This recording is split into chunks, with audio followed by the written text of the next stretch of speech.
Erkek kişi özünün juwayının ошо өзгөчө уяттуу жерин кароого болобу болбойбу деген маселе. Алымдарда талаш жараткан маселе бул. Эми көпчүлүк алымдар болот дейт, бул диги жерде аятта келип атат, ачык айкын келбесе да хадисте да келип атат. Уруксат дейт. Бирок уруксат болгону менен адептүүлүк ушундай болот, карабаган жакшыраак деп келет. Азыр бул маселеге кенен токтолосундай, бир катар эле болот деп эле калбайт. Же кейбир Шафии мазхабта алымдар айткандай болбойт дегендей эмес. Шафии мазхабта кейбир алымдар өзүнүн никесиндеги аялы болсо да караганга болбойт деп айтат. Аманат эртең кокус талак түшүп кала турган болсо башка күйөөсүнө барыш керек болот, демек бул аманат катары бааланат деп айтылат. Кудай сактасын. Бизде андай эмес. Бизде караса болот, бирок шарттары менен.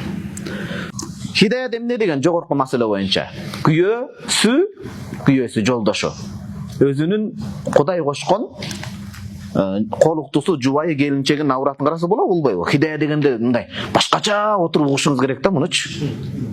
Өзүңүз доңдоп алып, кунт коюп караса болот. Анткени Кудай Таала мадал кылып берди, караса болот. Арам деген эч ким жок бизде Ханафи мазхабта. Бирок дейт, аула деген ахсан эң жакшысы деген сөз.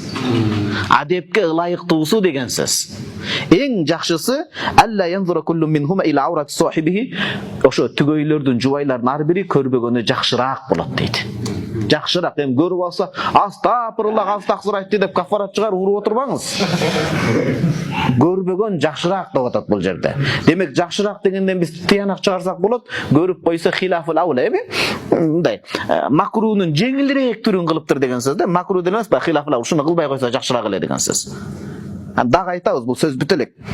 Карабаган жакшыраак дейт. Эмнеге? Пайгамбарыбыз саллаллаху алейхи вассалам сөзү бар дейт. Аны биз бияктан да окуйбуз азыр. Эмне деген сөзү бар? Хадиси: "Иза ата ахадукум ахлаху", аялына, жубайына жакындык мамиле, карым катнашка келе турган болсо, фалиястатир мастата, колдон келишинче жаап чүмкөнсүн дейт. Жануарларга окшоп эле айталады ачык эмете бербесин деп атат. Керек болсо ошол мамиледе дагы сыпайылык, ошол мамиледе мындай ийбаалык, ошол маселеде дагы уяттуулук сакталат экен да мусулмандарда.